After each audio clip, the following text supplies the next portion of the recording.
Praise the Lord.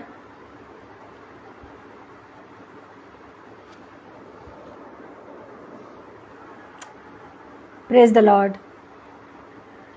आप सभी का आगरा मसीही मंडली पेज पर स्वागत है।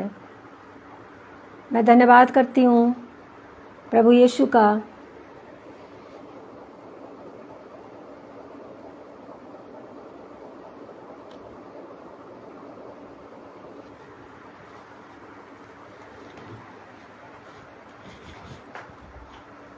देखो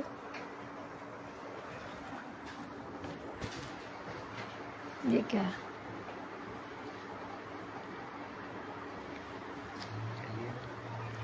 प्रेज द लॉर्ड। थोड़ा क्षमा चाहती हूँ, कुछ गड़बड़ी हो गई थी। आगरा मसीही मंडली पेज पर आप सबका स्वागत है। आप सभी भाई बहन जो हमारे साथ जुड़े हुए हैं, हम परमेश्वर का धन्यवाद करते हैं आज की शाम के लिए कि उसने हमको मौका दिया है कि हम सब मिलकर उसके कलाम को सीख सकें और उसकी आराधना स्तुति कर सकें। धन्यवाद करती हूँ होस्ट के लिए, मिस्टर मिसेस डेविड के लिए, जो समय पर हमको आमंत्रित करते हैं इस पेज पर बोलने के लिए। मैं जानती हूँ ये सब परमेश्वर की ओर से होता है, सो मैं परमेश्वर को भी धन्यवाद देती हूँ, उसका आदर और महिमा करती हूँ। मैं कुछ भी नहीं हूँ, मुझे कुछ नहीं आता है, परंतु जो कुछ परमेश्वर सिखाता है वो मैं शेयर करना चाहती हूँ और मैं जानती हूँ कि परमेश्वर मुझको सामर्थ देगा और देता है। आइए हम प्रार्थना करें। Hallelujah, hallelujah. धन्यवाद, धन्यवाद, धन्यवाद सर्वशक्तिमान परमेश्वर, आदर और महिमा के योग्य प्रभु, आज की शाम दीनता और नम्रता के साथ आपके चरणों में आती हूँ। प्यारे पिता, मैं कुछ भी नहीं हूँ। प्रभु यीशु, आप ही हैं जो मुझको सिखाते हैं। पवित्र आत्मा, आप हैं जो मेरी अगुवाई करते हैं। मैं धन्यवाद देती हूँ प्यारे पिता परमेश्वर, जो वचन आपने दिया है शेयर करने के लिए, उसके लिए प्रार्थना और विनती करती हूँ कि वो आत्मा के द्वारा लोगों के सामने रख सकूं। एक बोझ है मेरे प्रभु आत्मा बचाने का, और आपसे विनती मैं प्रतिदिन करती हूँ कि मैं निष्फल और निकम्मी नहीं होना चाहती हूँ। मैं आपके लिए फल लाना चाहती हूँ मेरे प्रभु, क्योंकि छूछे हाथ आपके सन्मुख खड़ा होना कितनी शर्मिंदगी की बात होगी प्यारे पिता, क्योंकि आपने हमारे लिए बड़े बड़े काम किए हैं। उन कामों का वर्णन हम नहीं कर सकते हैं प्यारे पिता, हमारे पास शब्द नहीं है, परंतु हमारे आंसुओं को आप देखते हैं, जो दिन रात धन्यवाद से भरे रहते हैं मेरे प्रभु और बहते रहते हैं। सो आपका धन्यवाद हो प्यारे पिता। मेरे होठों को छुइए, वेदी के अंगारों से इन्हें पवित्र करिए, और प्यारे यीशु, इस कमरे को जिसमें मैं बैठी हूँ इसको अभिषेक दीजिए। अभिषिक्त कमरा इसको बनाइए। आपकी आत्मा की उपस्थिति यहाँ पर बनी रहे ताकि किसी प्रकार की गड़बड़ी ना होने पाए। जितने भाई बहन मेरे साथ हैं, एक एक को बरकत दीजिए प्यारे पिता। सारा आदर महिमा हम आपको देते हैं। धन्यवाद की भेंट को आपके पुत्र यीशु के नाम में मांगते हैं, सुनिए और ग्रहण कीजिए। आमीन। एक बार फिर जय मसीह की।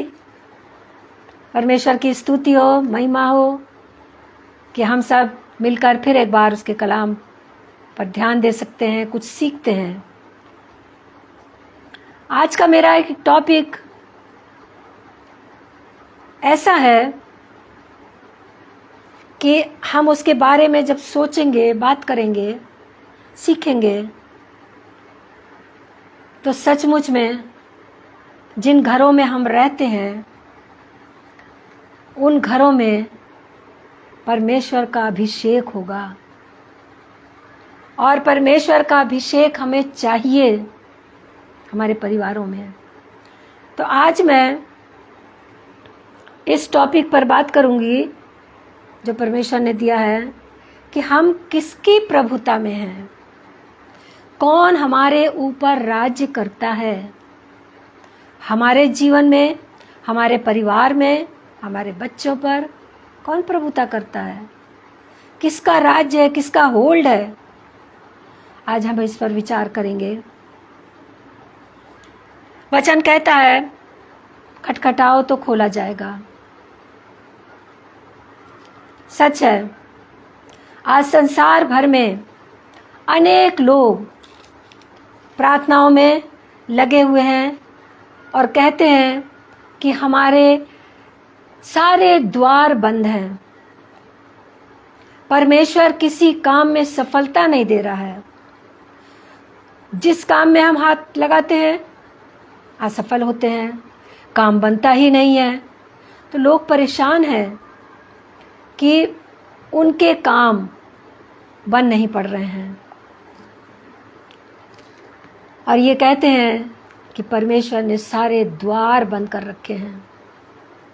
आशीषों के द्वार, खुशियों के द्वार, हर तरह के द्वार परमेश्वर ने बंद कर रखे हैं और हम मांगते हैं, परमेश्वर द्वार खोलिए, हमारे लिए द्वार खोलिए, कोई तो राह निकालिए।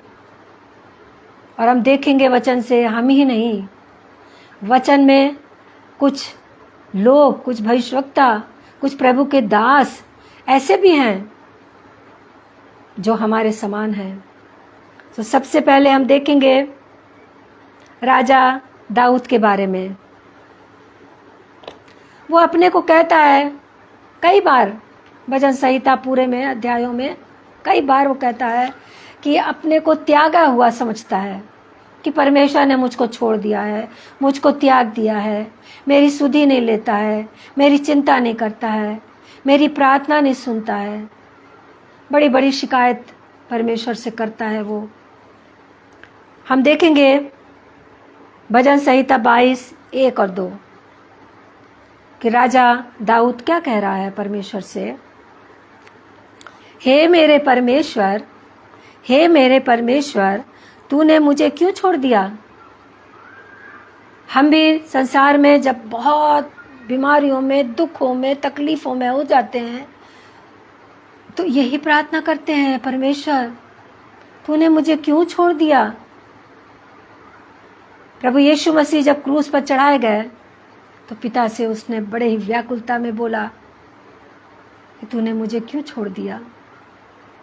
वो छोड़ता नहीं है। तो यहाँ पर कह रहा है कि तूने मुझे क्यों छोड़ दिया। दाऊद कह रहा है, तू मेरी पुकार से और मेरी सहायता करने से क्यों दूर रहता है। मेरा उद्धार कहाँ है। हे मेरे परमेश्वर, मैं दिन को पुकारता हूँ परंतु तू उत्तर नहीं देता, और रात को भी मैं चुप नहीं रहता। कह रहा, मैं दिन रात पुकारता रहता हूँ परंतु परमेश्वर आप सुनते ही नहीं हैं, मेरी प्रार्थना का उत्तर ही नहीं देते हैं। आज हम में से बहुतों की भी यही शिकायत है कि हम परमेश्वर से कहते हैं कि आप हमारी प्रार्थना नहीं सुनते हैं। हम वैसे ही जीवन जी रहे हैं, उन्हीं तकलीफ़ों में जी रहे हैं या पड़े हुए हैं, तो हमको ऐसा ही लगता है कि परमेश्वर हमारी प्रार्थना को नहीं सुन रहा है और हम बार बार उससे मांगते हैं। अय्यूब देखें, दूसरा व्यक्ति यहाँ पर है, परमेश्वर का जन है, भक्त है। अय्यूब 30:20 से 21। अय्यूब 30:20 से 21 दो पद पढ़ेंगे। अय्यूब कह रहा है परमेश्वर से, मैं तेरी दुहाई देता हूँ परंतु तू नहीं सुनता। मैं खड़ा होता हूँ परंतु तू मेरी ओर घूरने लगता है। देखिए कितनी अजीब बात कह रहा है। परमेश्वर को कह रहा है कि हम और आप जानते हैं इसका क्या मतलब है। घूरना, गुस्से में देखना, एक टक देखना कि जिसको हम देख रहे हैं वो घबरा जाए। तो वो कह रहा परमेश्वर से, तू मुझे घूर के देखता है, तू बदल कर मुझ पर कठोर हो गया है। कह रहा है, बड़ी दलीलें दे रहा है, शिकायतें कर रहा है। कह रहा है, और अपने बली हाथ से मुझे सताता है। कह रहा, आप परमेश्वर, तेरा हाथ मजबूत है, बलवंत हाथों से आप मुझे दबाते हैं, सताते हैं। कितनी तकलीफ उसने सही है, यहाँ सह रहा है, और तभी ये बात कह रहा है। परमेश्वर और अय्यूब के बीच का प्रेम संबंध इन शब्दों में हम देखते हैं। कितने प्यार से कह रहा है कि परमेश्वर, तूने मुझको बहुत दबाया है, तो मुझे घूरता है तो मैं डर जाता हूँ। एक बच्चा शैतानी करता है, माँ जब उसको घूर के देखती है, वो समझ जाता है कि मैं गलत कर रहा हूँ, मुझे सुधरना है, मुझे सही करना है, वो डर जाता है। वैसे ही अय्यूब कह रहा है, परमेश्वर तू मुझे घूर के देखता है, तू मुझे घूरता है। तो यहाँ हम देख रहे हैं अय्यूब भी यही कहता है कि तू मेरी विनती को, मेरी प्रार्थना को सुनता ही नहीं है, कोई ध्यान ही नहीं दे रहा है। तीसरा हम देखेंगे संत पौलुस, वो भी यही बात कह रहा है। दूसरा कुरिन्थियों 12 उसका 7 और 8वां पद। दूसरा कुरिन्थियों 12, 7 और 8 लिखा है, इसलिए कि मैं प्रकाशनों की बहुतायत से फूल न जाऊं, मेरे शरीर में कांटा चुभाया गया। अब परमेश्वर से कह रहा है, उसके शरीर में कोई रोग हो गया है जिसको वो कांटा कह रहा है। तो कह रहा है, जो प्रकाशन परमेश्वर आप मुझको देते हैं, प्रभु यीशु आप देते हैं कि मैं आपका प्रचार कर सकूं, लोगों को बता सकूं, सिखा सकूं, उस प्रकाशन के लिए आपने मेरे शरीर में एक कांटा चुभा रखा है, एक बीमारी, एक दर्द दे दिया है, जिससे वो रात दिन तड़पता है, परेशान होता है। शायद आज और हम, आप और हम आज इस बात को परमेश्वर से कहते होंगे कि परमेश्वर मुझको ये बीमारी हो गई है, मैं आपकी सेवा कैसे करूं, मैं कमज़ोर हो गया हूँ, मैं कमज़ोरी महसूस करता हूँ, मैं इधर उधर नहीं जा सकती हूँ, मैं बाहर लोगों के पास नहीं जा सकती हूँ, मेरे शरीर में ये तकलीफ़ बस गई है, ये रोग हो गया है। वैसे ही पौलुस कह रहा है, एक कांटा चुभा दिया है, परमेश्वर से शिकायत कर रहा है। फिर क्या कह रहा है, अर्थात शैतान का एक दूत कि मुझे घूंसे मारे ताकि मैं फूल ना जाऊं। ये कह रहा है, प्रकाशनों के द्वारा मैं घमंड ना करने लग जाऊं, इसलिए मेरे शरीर में एक कांटा चुभा दिया गया है और दूत मुझे घूंसे मारता है, मुझे सताता है, ताकि मैं स्मरण रखूं कि मैं कुछ भी नहीं हूं, परमेश्वर के सिवा मैं कुछ भी नहीं हूं, मैं कुछ नहीं कर सकता हूं।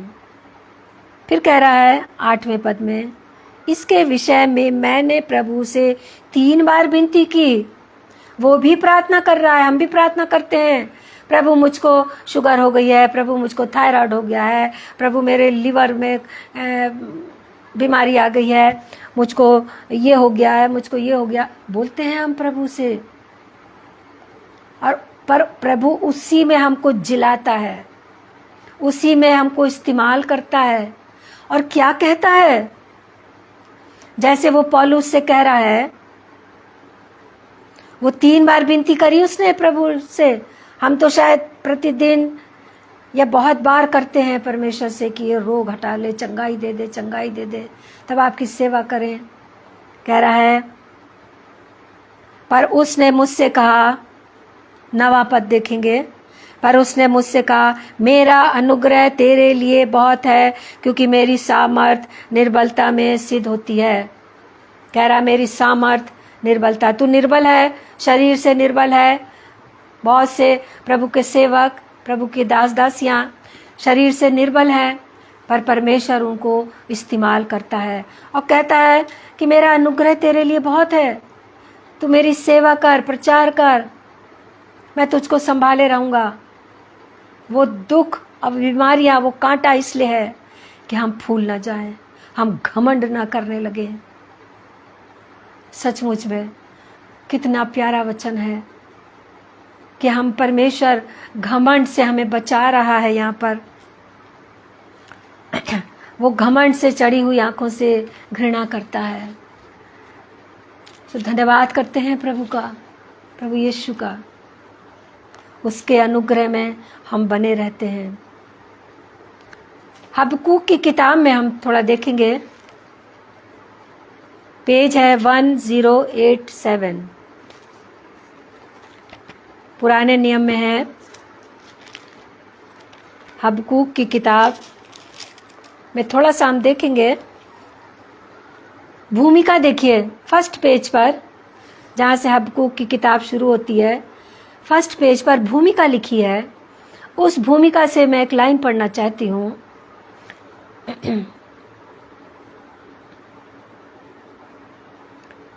नीचे देखिए सेकंड लाइन। परमेश्वर का उत्तर था कि वो अपने ठहराए हुए समय में कार्यवाही करेगा और इस बीच धर्मी अपने विश्वास के द्वारा जीवित रहेगा। जब लोगों को सताया गया, वे परेशान हो गए, तब अय्यूब भी परमेश्वर से दलीलें दे रहा है, शिकायतें कर रहा है। तो परमेश्वर उसको तसल्ली दे रहा है, मेरा समय है हर काम करने का, मैं अपने समय नित समय पर काम करता हूँ।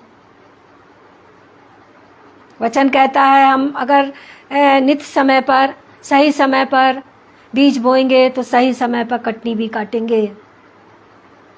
तो हबक्कूक को परमेश्वर कह रहा है, धर्मी अपने विश्वास के द्वारा जीवित रहेगा, मेरा अनुग्रह उनके लिए काफ़ी है।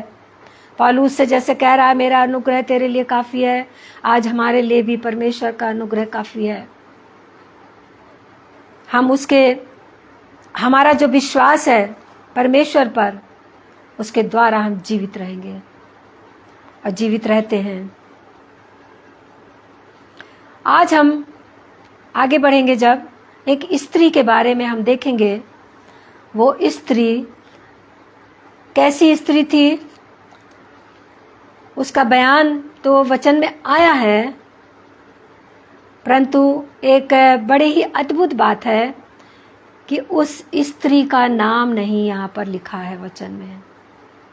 उसके काम का वर्णन तो किया है, उसके विश्वास का वर्णन तो किया गया है, परंतु उसका नाम नहीं लिखा गया है कि वो स्त्री कौन थी। ये तो हम जानते हैं, वचन में पढ़ने से मालूम होगा, पर अब बहुत सी स्त्रियों के नाम वचन में लिखे हुए हैं, पर इस स्त्री का नाम नहीं लिखा है।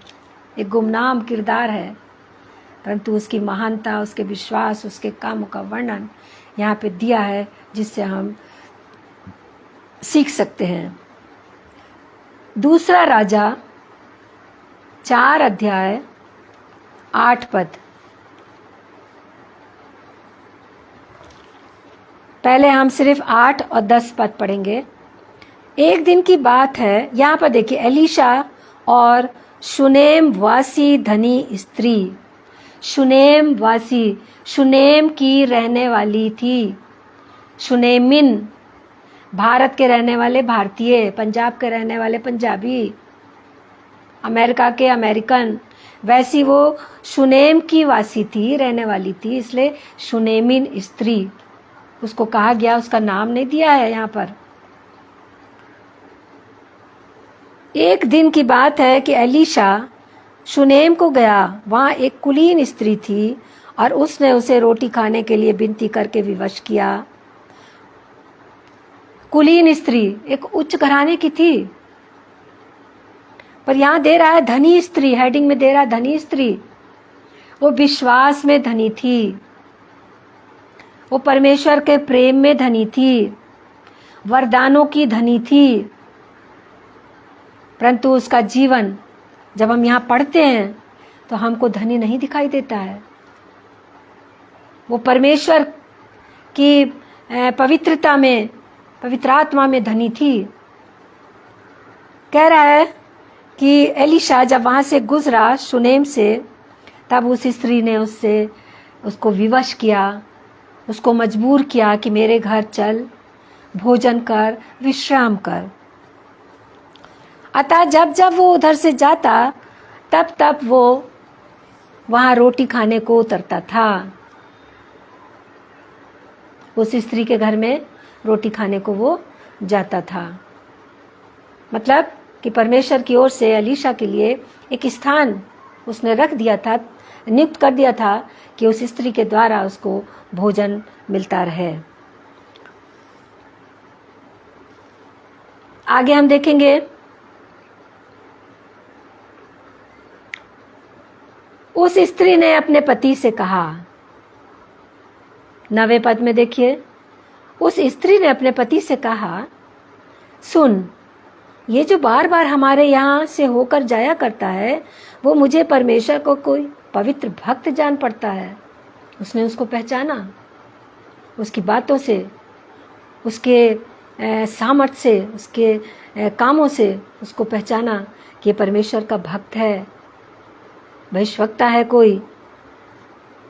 हम अब वो अपने मन की बात वो अपने पति से कह रही है कि हम भीत पर एक छोटी उपरौठी कोठरी बनाएं, अंदर अपने घर के अंदर ऊपर अपने घर की छत पर, कमरे की छत पर एक छोटी सी कोठरी बना दें। उसमें क्या क्या रख दें, उसकी तमाम ज़रूरत की चीज़ें, जैसे हमारे घरों में जिनके पास बड़े बड़े घर होते हैं, गेस्ट रूम होता है, उसमें पलंग है, उसमें मेज़, कुर्सी, पानी का जो भी है आरामदायक चीज़ें उसमें रखी रहती हैं। तो वही कह रही है, खाट, एक मेज़, एक कुर्सी और एक दीवट रखें।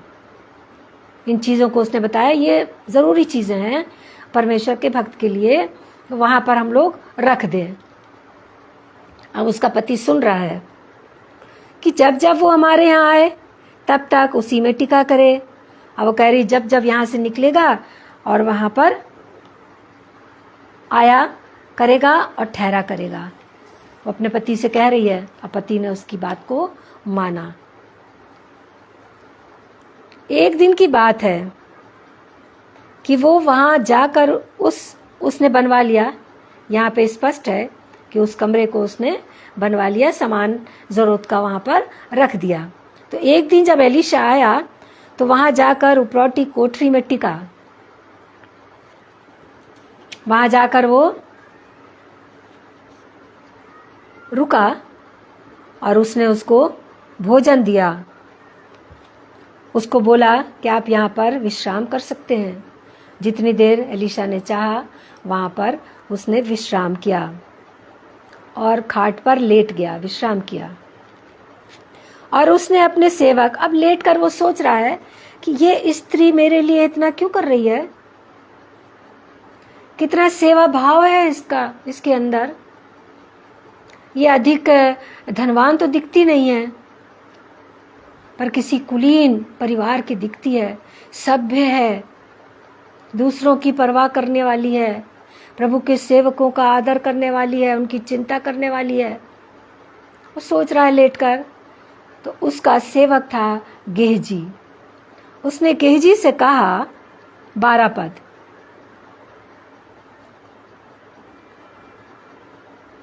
उस शुनेमिन को बुला ले। जब वो लेटा आराम कर रहा था उसने कहा जा नीचे जा और शुनेमिन को बुला ला। वो उससे कुछ बात करना चाहता था। शायद परमेश्वर की अगुवाई थी उसको, या वो अपने आत्मा में जान गया था कि इस परिवार में किस चीज़ की कमी है। उसके बुलाने से वो उसके सामने खड़ी हुई। गेहजी गया, बुला के लाया, एलीशा के सामने आकर वो खड़ी हो गई। तब उसने गेहजी से कहा, इससे कह, देखिए उसने डायरेक्ट बात नहीं करी, गेहजी एक गवाह है। उसने गेहजी से कहा, इससे कह कि तूने हमारे लिए ऐसी बड़ी चिंता की है तो तेरे लिए क्या किया जाए। उसका एहसान मान रहा है, जान रहा है उसने मेरे लिए बड़ी भलाई की है, परमेश्वर के भक्त की चिंता की है, तो उसके बदले में पूछ रहा है कि तेरे लिए क्या किया जाए। गेहजी से कह रहा है, इससे पूछो मैं इसके लिए क्या कर सकता हूँ। क्या तेरी चर्चा राजा या प्रधान सेनापति से की जाए। आप देखिए, वो कह रहा है कि तेरे बात कामों की चर्चा मैं जाकर राजा से करूं, सेना का सेनापति जो है उससे करूं, मतलब कि तू प्रसिद्ध हो जाएगी, तेरा नाम हो जाएगा शुनेम में कि शुनेम वासी एक स्त्री है। शायद वो प्रसिद्ध होती तो उसका नाम भी वचन में लिख दिया जाता, पर वो नहीं चाहती थी कि वो प्रसिद्ध हो। आज हम देखते हैं फेसबुक पर कितने भविष्यवक्ता मिनिस्ट्रीज कर रहे हैं, वो चाहते हैं कि वो फेमस हो जाएं और फेमस हैं, परंतु परमेश्वर नहीं चाहता कि हम इस तरीके से सांसारिक रीति से प्रसिद्ध हो जाएं। हाँ, अपने लोगों को आदर इज्जत देता है, परंतु परमेश्वर उन गुप्त लोगों की सेवा को भी महत्व देता है और आशीषित करता है या फलवंत करता है, जो प्रसिद्ध नहीं है, जो बड़ी शांति, दीनता, नम्रता, गरीबी में होकर प्रचार को कर रहे हैं, प्रभु की सेवा कर रहे हैं, गरीबों में, स्लम्स में जाकर, बस्तियों में जाकर, पहाड़ों की भीड़ों में, ऐसी जगहों में जहाँ लोग जल्दी जा नहीं सकते हैं। वो प्रसिद्ध नहीं है, उनको कोई नहीं जानता है, परंतु परमेश्वर के नज़रों में वो महान है।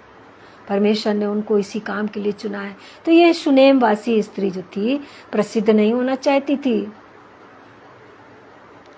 उसने उत्तर दिया, मैं तो अपने ही लोगों में रहती हूँ। कह रही, मैं तो कहीं आती जाती नहीं हूँ, मेरा एक छोटा सा समाज है, कुछ लोग हैं, कुछ रिश्तेदार हैं आसपास, कुछ पड़ोसी हैं, जानने वाले हैं, बस कहीं नहीं आती जाती हूँ।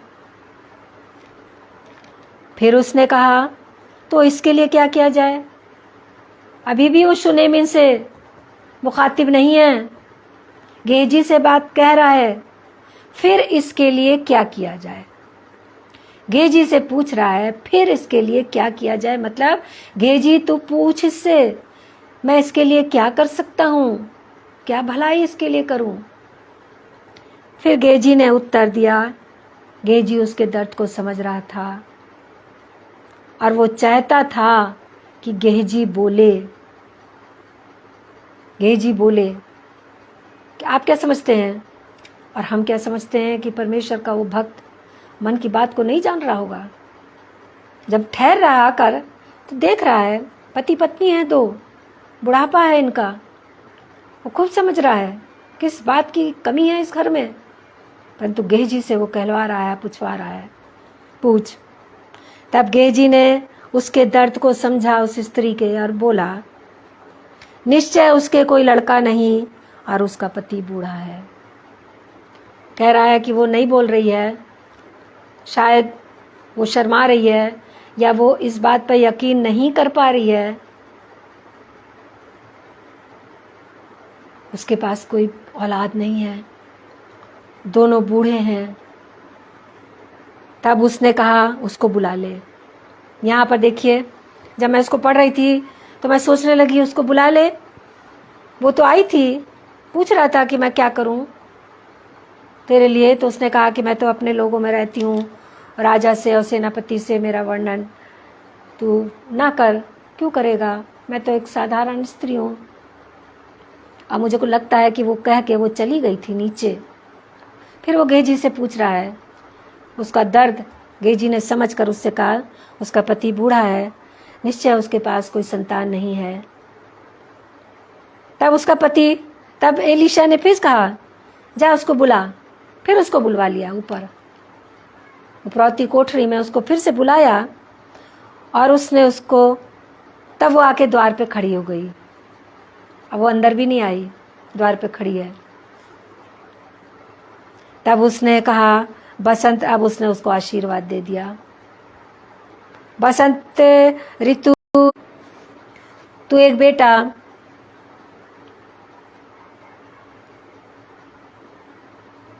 छाती से लगाएगी।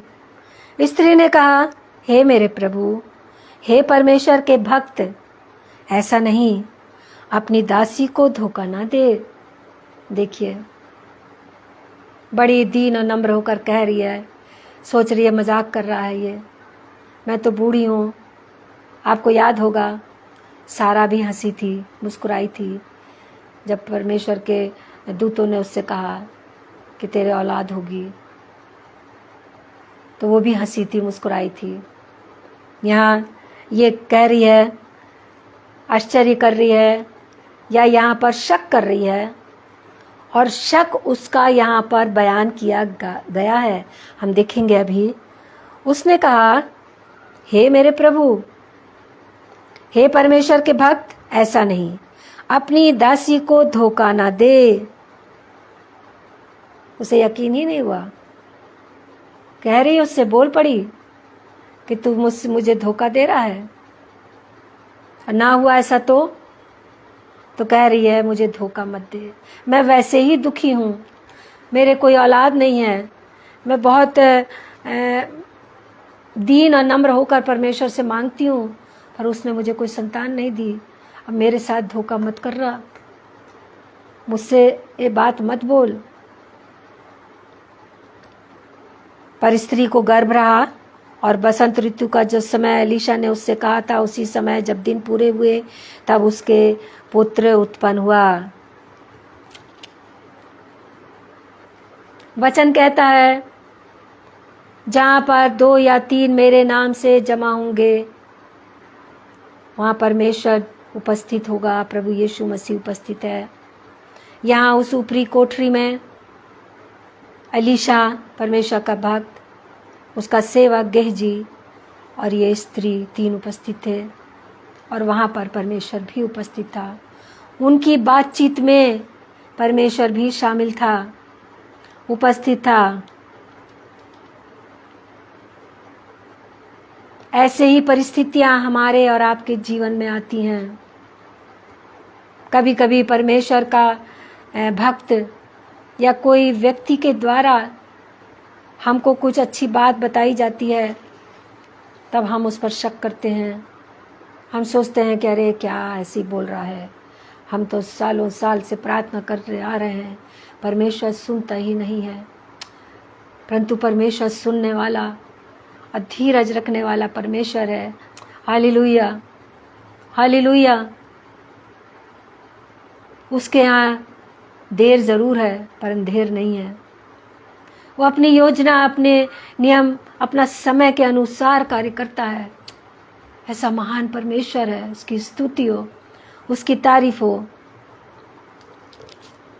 हमारे जीवनों में भी कभी कभी वो महान कार्य कर जाता है, पर हमें यकीन नहीं होता है, हम सोच नहीं सकते हैं।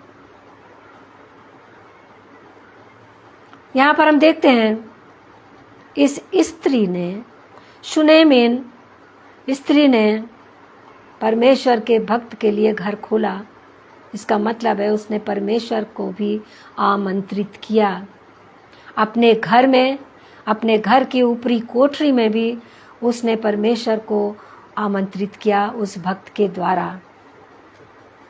और उसकी वजह से, उस अभिषिक्त भविष्यवक्ता की वजह से, वो ऊपरी कोठरी अभिषिक्त कोठरी थी, क्योंकि वहाँ परमेश्वर का अभिषिक्त व्यक्ति एलीशा भविष्यवक्ता, उसका जन्म वहाँ ठहरा करता था।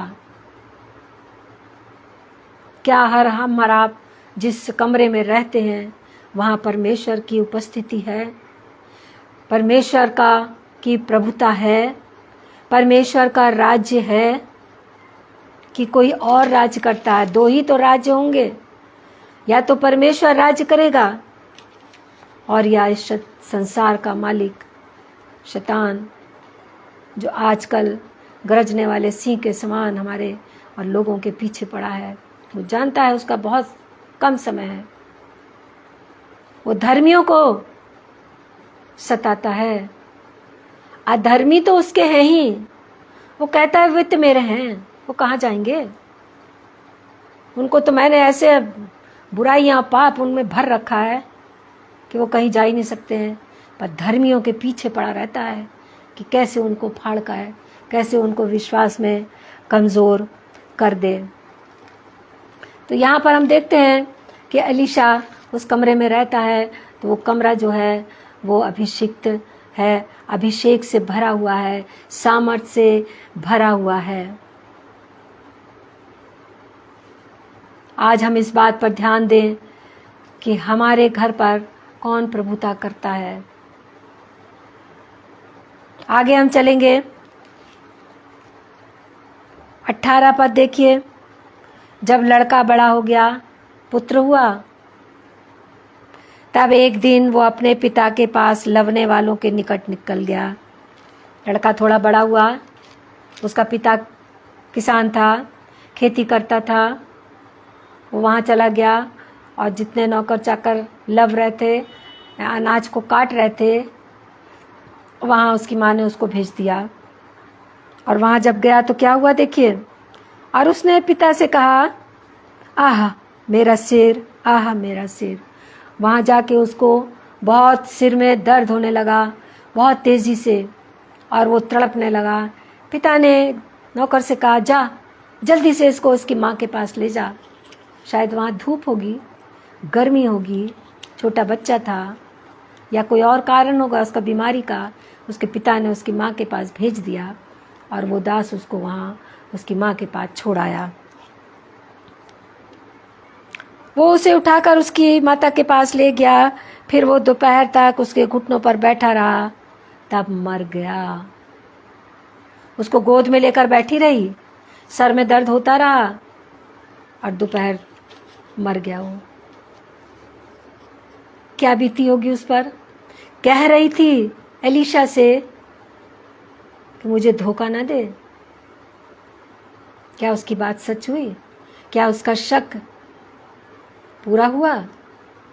परंतु ये आश्चर्य कर्म होना था, ये महान कार्य सामर्थ्य का काम होना था, इसलिए ऐसा हुआ। बहुत बार हमारे परिवारों में ऐसा होता है, ऐसी मुसीबतें, संकट, बीमारियां, परेशानियां आ जाती हैं जिससे परमेश्वर की महिमा होना निश्चित है।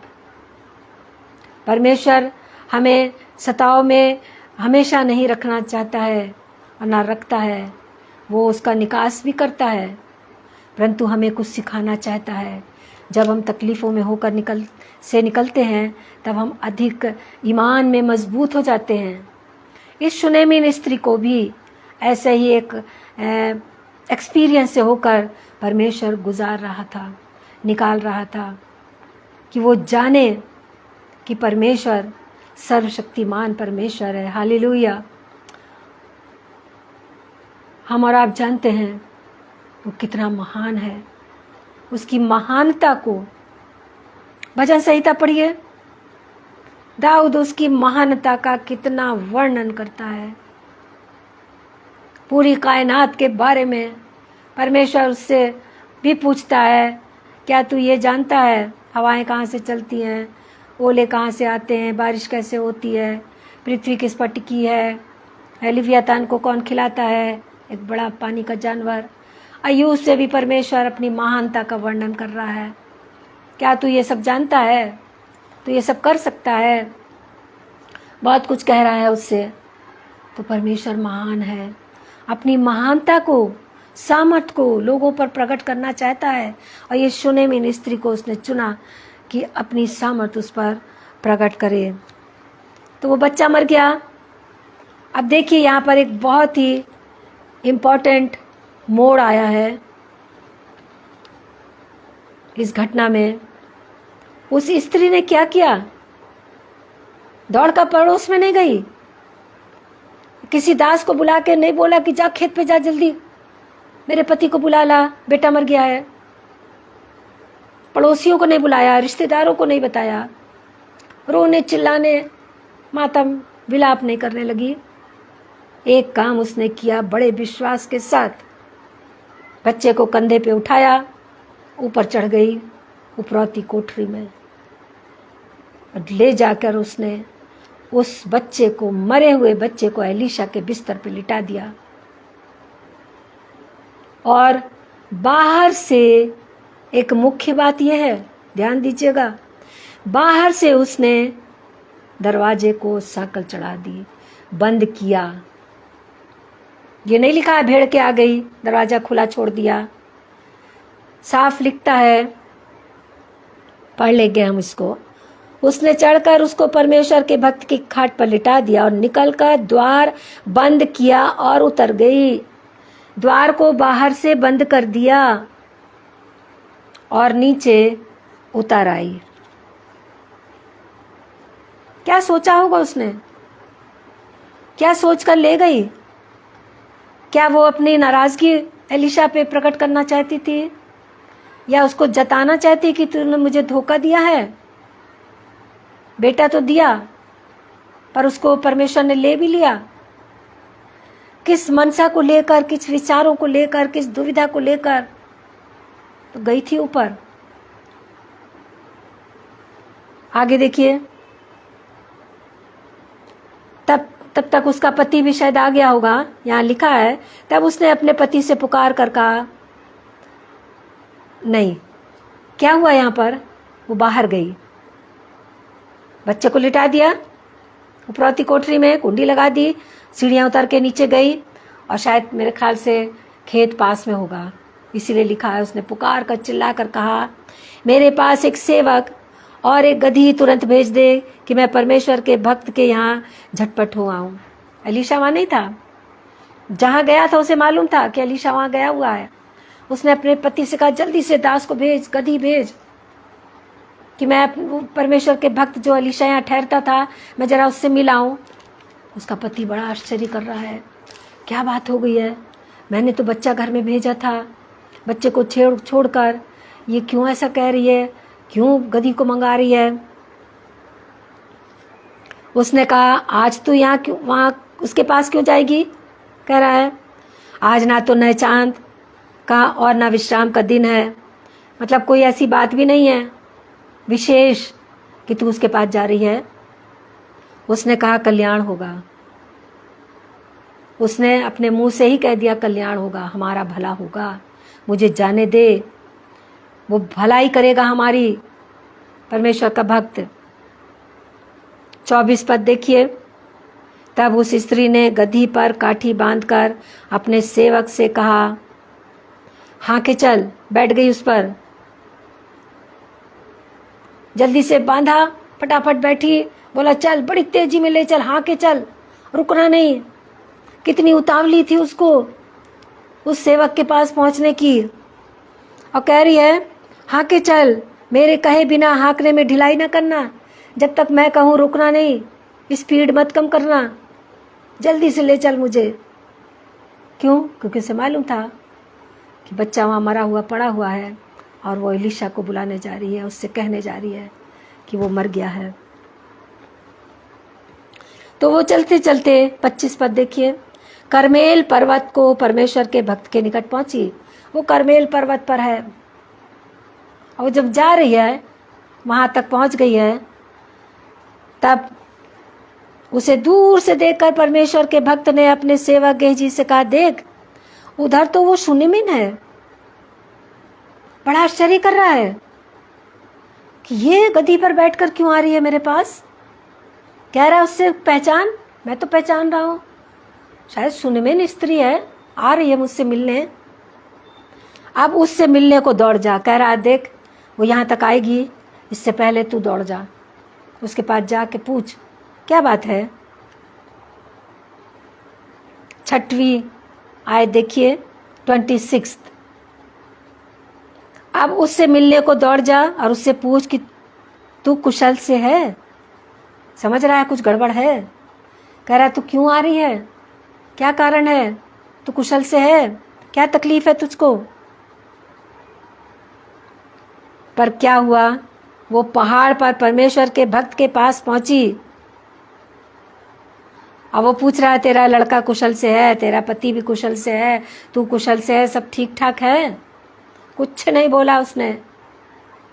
वो उसके पास तक पहुंच गई। वो पहाड़ पर परमेश्वर के भक्त के पास पहुंची, उसके पांव पकड़ने लगी। तब गेहजी उसके पास गया जैसे ही वो परमेश्वर के भक्त के चरणों पर गिर गई अपनी व्यथा कहने के लिए, गेहजी ने उसे धक्का देकर हटाया। परंतु परमेश्वर के भक्त ने कहा कि उसे छोड़ दे, धक्का मत दे, उसे छोड़ दे, वे व्याकुल है, दुखी है, मातम कर रही है, उसे छोड़, उसका मन व्याकुल है।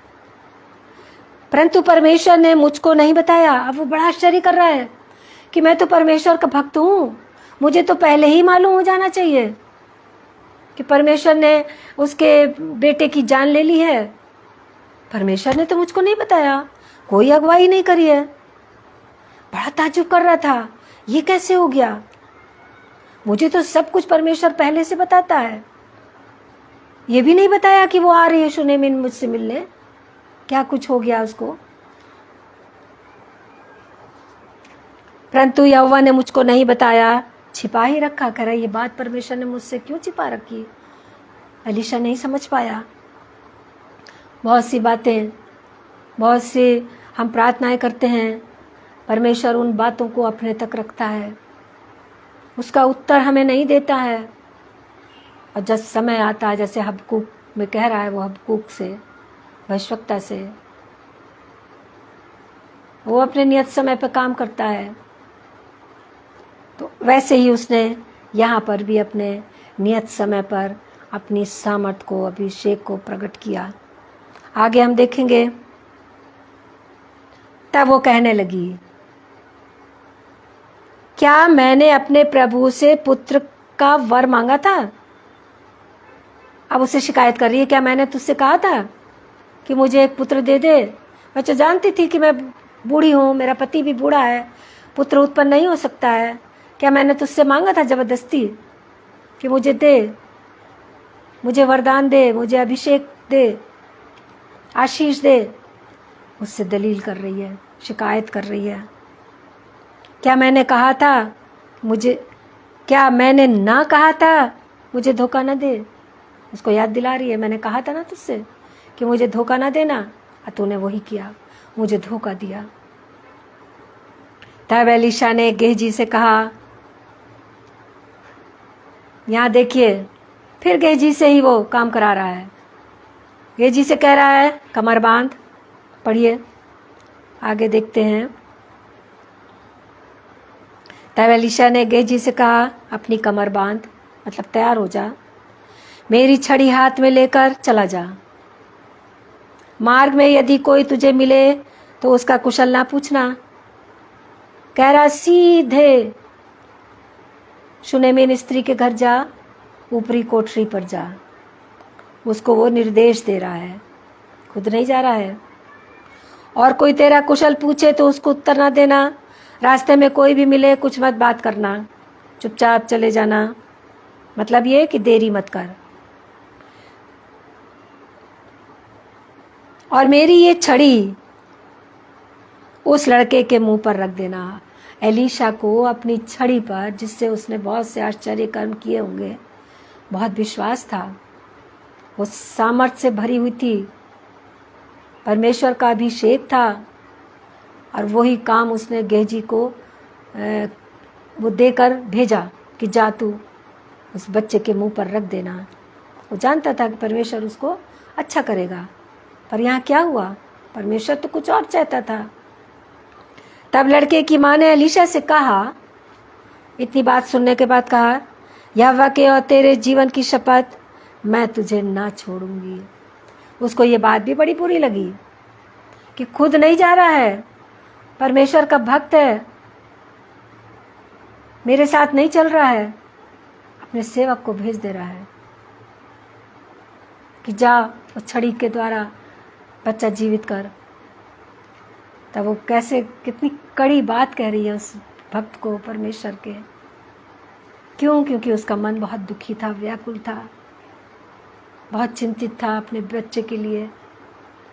कह रही है मैं तुझे ना छोड़ूंगी। वो स्त्री क्या कर सकती थी? कुछ भी तो नहीं। हालेलुया। परंतु उसने जरा सी भी शर्मिंदगी या डर नहीं प्रकट किया कि परमेश्वर के भक्त से इतनी बड़ी बात बोल रही है। वो दुख में बोल गई सब कुछ, मैं तुझे ना छोड़ूंगी। इसलिए वो उठकर उसके पीछे पीछे चला। वो तो चल दी, ये कहकर मैं तुझे ना छोड़ूंगी। गेजी भी चला उसके पीछे एलीशा की छड़ी लेकर। 31 पद देखिए। उनसे पहले पहुंचकर गेजी ने छड़ी को उस लड़के के मुंह पर रखा, परंतु कोई शब्द ना सुन पड़ा। काम तो किया गेजी ने, जैसा एलीशा ने निर्देश दिया था। मुंह पर रखी छड़ी, परंतु बच्चा तो बोला ही नहीं, कोई हरकत नहीं हुई। आगे देखिए, ना उसमें कोई हरकत हुई। तब वो एलीशा से मिलने को लौट आया। अब वो निराश हो गया, छोड़ के उसको चला गया। एलीशा को बताया और उसको बतला दिया कि लड़का नहीं जागा। तब क्या हुआ? तब एलीशा घर में आया। जब एलीशा घर में आया, 32 पद देखिए, तब क्या देखा कि लड़का मरा हुआ उसकी खाट पर पड़ा है। उसको तो ये भी नहीं पता था कि सुनेमिन स्त्री बच्चे को उसकी खाट पर लिटा के आई है। आया तब क्या देख रहा है कि बच्चा तो लेटा उसकी खाट पर। अब यहां देखिए क्या हुआ। लड़का मरा हुआ उसकी खाट पर पड़ा है। तब उसने अकेले भीतर जाकर द्वार बंद किया और यहोवा से प्रार्थना की। यहाँ पर मैंने कुछ समय पहले बोला था, जब उस स्त्री ने द्वार को बंद किया था, कि यहाँ पर एक अजीब बात हुई है, बहुत मुख्य और इम्पोर्टेंट बात हुई है इस चैप्टर की। उसने बाहर से, अब यहाँ पर मैं इसका बयान करना चाहूँगी, बाहर से सुनेमिन ने दरवाजे को क्यों बंद किया? भाई नीचे जाती, अपने घर का मेन दरवाजे में ताला लगाती या बंद करती तो हम मानते, परंतु उसने तो परमेश्वर के उस भक्त की उस ऊपरी कोठरी में बाहर से कुंडी लगा दी, क्योंकि वो जानती थी कि ये कमरा अभिषिक्त है। परमेश्वर की उपस्थिति, परमेश्वर की सामर्थ्य यहाँ वास करती है। हालेलुया। वो परमेश्वर की सामर्थ को जब उस कमरे में आई होगी, उसने महसूस किया होगा और वो जान गई कि मेरा बच्चा यहाँ इस कमरे में सुरक्षित होगा। उसने बाहर से कुंडी लगाई ताकि शैतान की शक्तियाँ उस कमरे में प्रवेश न करने पाएं। आज हमारे घरों में हम देखते हैं शैतान शत्रु पूरा काम कर रहा है। कौन सी चीज़ ऐसी है जिसको हम कह दें कि इसमें बुराई नहीं है, इसमें पाप नहीं है, या ये शैतान की ओर से नहीं है? सब कुछ तो शैतानी है।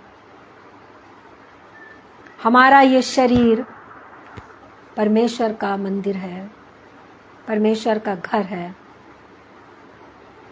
ये कान हमारे किवाड़ हैं, ये आंखें हमारे झरोखे हैं जिनसे हम देखते हैं, ये मुंह हमारे बोलने के लिए है, ये संसार की ओर खुलते हैं। ये किवाड़ जो हैं हमारे इस देह के, इस मंदिर के संसार की ओर खुलते हैं, और इनके द्वारा, कानों के द्वारा हम लोगों के अपशब्द सुनते हैं, बुरे गानों को सुनते हैं, बुरे गालियों को सुनते हैं, किसी को जो बुरी प्लानिंग करते हैं उनकी प्लानिंग्स को सुनते हैं, तरह तरह की न्यूज़ सुनते हैं इन कानों के द्वारा। बाहर से आवाज़ें हमारे कानों के अंदर जाती रहती हैं। ऐसी ये आंखें हैं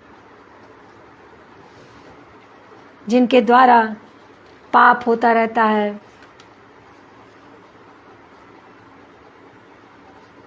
गंदे चित्रों को देखना, गंदे स्थानों में जाना, गंदी किताबों को देखना, पढ़ना, गंदे दोस्तों की गंदी हरकतों को देखना, ये आंखें हमारे संसार की ओर खुलती हैं और शैतान शत्रु इसके द्वारा हमारे मनों में प्रवेश करता है। ये द्वार है। मुंह जिसके द्वारा हम बोलते हैं, अपशब्द निकालते हैं, गाली देते हैं, किसी को बुरा भला कहते हैं, बहुत कुछ करते हैं इस मुंह के द्वारा।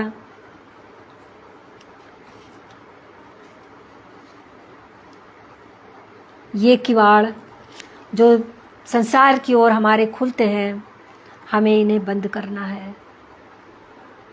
हमारे मन में परमेश्वर का अभिषेक है, हमारे अंदर परमेश्वर की सामर्थ है, अभिषेक है, हम अभिषिक्त हैं परमेश्वर के। इसलिए हमें अपने इन दरवाज़ों को जो संसार की ओर खुलते हैं बंद करना ज़रूरी है।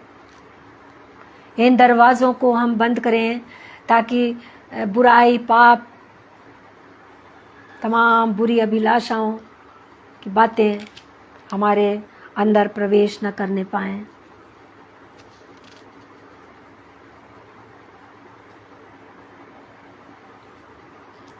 कितना सीरियस ये बात है, कितनी महत्वपूर्ण बात है। फिर हम देखते हैं एलीशा ने क्या किया। अंदर से भी दरवाजे को बंद कर लिया। आया, दरवाजा खोला स्त्री के साथ, या दरवाजा खुला था, इसका कोई वो नहीं है, परंतु वो अंदर गया और जब देखा उसने मरा पड़ा है, दरवाज़ा उसने बंद किया और परमेश्वर से प्रार्थना करने लगा। जान गया क्या परमेश्वर कोई आश्चर्य कर्म करेगा। और उसने क्या किया, आगे हम देखेंगे वचन में 32 पद। जब एलीशा घर में आया तब क्या देखा, लड़का मरा हुआ उसकी खाट पर पड़ा है। तब उसने अकेले भीतर जाकर द्वार बंद किया और यहोवा से प्रार्थना की। तब वो चढ़कर लड़के पर इस रीति से लेट गया कि अपना मुंह उसके मुंह से और अपनी आंखें उसकी आंखों से और अपने हाथ उसके हाथ से मिला दिए, और वो लड़के पर पसर गया और लड़के की देह गर्म होने लगी। एलीशा स्वयं जानता था कि परमेश्वर की उपस्थिति इस ऊपरी कोठरी में है, और उस उपस्थिति को, उस अभिषेक को वो नहीं चाहता था कि दरवाजा खोल के रखे और वो बाहर चली जाए। इसलिए उसने अंदर से भी दरवाजे को बंद रखा। शूनेमिन स्त्री ने बाहर से बंद कर दिया था, ये जानकर कि ये अभिषिक्त कमरा है, शैतान इसमें प्रवेश न करने पाए, शैतानी ताकतें उसमें घुसने ना पाएं, उसको नुकसान न पहुंचाएं। और एलीशा ने भी वही काम किया, अंदर से उसने बंद कर लिया ताकि परमेश्वर की उपस्थिति उसमें बनी रहे और शैतानी ताकतें उसको परेशान न करनी पाएं। वो अभिषेक, सामर्थ उस कमरे में भरा रहे। और वो बच्चे के ऊपर पसर गया ताकि उसके शरीर में गर्मी आ सके। तब वो चढ़कर, ये हम पढ़ चुके हैं, आगे देखेंगे 35। तब वो उसे छोड़कर घर में इधर उधर टहलने लगा। अब बड़ा बेचैन हुआ, टहलने लगा। और फिर उसने क्या किया, फिर उसने 7 बार, लड़के ने छींका और उसने आंखें खोल दी और उसने कहा अपने बेटे को उठा ले जा। परमेश्वर इस वचन पर आशीष दे। तो आज हमने देखा कि हमारे घरों में किसका अभिषेक है, कौन राज्य करता है, हमें परमेश्वर के हाथों में छोड़ना है अपने घरों को, अपने बच्चों को, कि वो परमेश्वर हमारे जीवनों में राज्य करे। और हम अभिषेक किए हुए लोग हैं, अपने अभिषेक को हम अपने अंदर रखें। शैतान की तमाम बाहरी उन बातों को अपने अंदर भीतर ना आने दें, उनको हम कबाड़ों को बंद रखें अंदर से। नूह को जब परमेश्वर ने नाव में रखा तो उसने बाहर से बंद कर दिया। वो जानता था वो इस सामर्थ्य नहीं है नूह के अंदर कि वो पानी को रोक दे, या वो इतना तसल्ली नहीं रखेगा। वो मनुष्य है, उतावलीपन में खोल देगा, सब कुछ मर जाएगा, सब नाश हो जाएगा। उसने बाहर से बंद किया था। परमेश्वर हमारे और आपके मनों को, हमारे किवाड़ों को जो संसार की ओर खुलते हैं, बाहर से बंद कर दे, ताकि बुराइयां अंदर ना जाएं। और अंदर मन में परमेश्वर है, उसकी उपस्थिति है, और अंदर से भी वो उसको बंद रखे। अपने घर की, अपने जीवन की चाबी उसके हाथों में सौंप दे कि शैतान उसमें प्रवेश ना करने पाए। आइए हम प्रार्थना करें। धन्यवाद, thank you Jesus, hallelujah hallelujah. सर्वशक्तिमान परमेश्वर, धन्यवाद करते हैं इस वचन के लिए। प्यारे पिता परमेश्वर, जो आज आपके दासी को आपने दिया और मैंने अपने प्रिय भाई बहनों में, आपके लोगों में शेयर किया। प्यारे पिता परमेश्वर, आपका अभिषेक हमारे अंदर बना रहे। हमारे कान, मुंह, आँखों को जो संसार की ओर खुलते हैं बुराई के लिए, उन्हें आप बाहर से बंद कर दीजिए मेरे प्रभु, ताकि कोई शैतान की बातें उसमें प्रवेश न करने पाएं। और आप हमारे हृदय में रहें मेरे प्रभु, और अंदर से भी उसको बंद कर दें, ताकि हम जब भी चाहें उसको खोल ना सकें। आपका अभिषेक उसमें बना रहे, हमारे जीवनों में आपकी आशीष बनी रहे मेरे प्रभु परमेश्वर। सारा आदर महिमा आपको देते हैं पिता। पूरे समय को एक बार फिर आपके हाथों में रखते हैं। आपने मौका दिया मेरे प्रभु, आपका बहुत बहुत धन्यवाद हो। सारा आदर महिमा आपको मिले। धन्यवाद की भेंट को, विनती को आपके पुत्र, अपने उद्धार करता प्रभु यीशु के सामर्थ्य पवित्र नाम में मांगते हैं। सुनिए और ग्रहण कीजिए। आमीन आमीन आमीन। Hallelujah, thank you Jesus. धन्यवाद हो। समय हो गया है।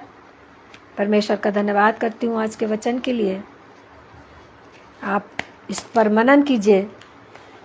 इसकी आदत हमें डालनी चाहिए। जब भी हम कोई कलाम सुनते हैं तो हमें उसका मनन करना चाहिए, बाद में उस पर रिकॉल करना चाहिए। जैसे गाय बैल जुगाली करती हैं, खा लेती हैं, फिर अपने मुंह में लाकर उसको चबाती रहती हैं। उसको पचाने के लिए हमें भी इन वचनों को पचाने के लिए, अपने जीवन में रखने के लिए जुगाली करना है और वचन को का मनन करते रहना है। सो परमेश्वर आप सबको बरकत दे। जय मसीह की।